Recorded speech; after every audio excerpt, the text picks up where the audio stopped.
Within our beds awhile we heard the wind that round the gables roared, with now and then a rudder shock, which made our very bedsteads rock. We heard the loosened clapboards tossed, the board nails snapping in the frost, and on us through the unplastered wall felt the light sifted snowflakes fall. But sleep stole on as sleep will do, when hearts are light and life is new.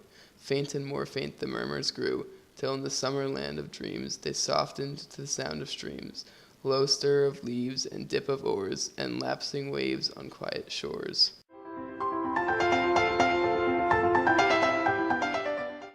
John Greenleaf Whittier was born in Haverhill, Massachusetts on December 17, 1807.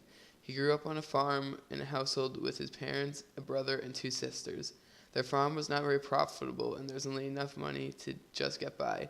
Whittier himself was not cut out for the hard farm labor and decided to focus on poetry in the schoolhouse.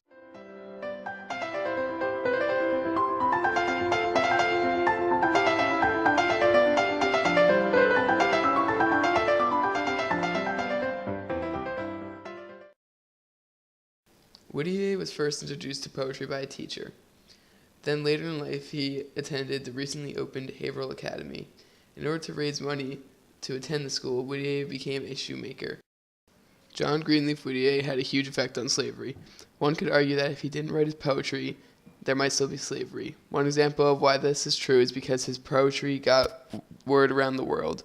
If he didn't write his poetry, or if it wasn't published in newspapers, people wouldn't know about it. Another reason is that if his poetry didn't get big, he may not have joined the Anti-Slavery Association.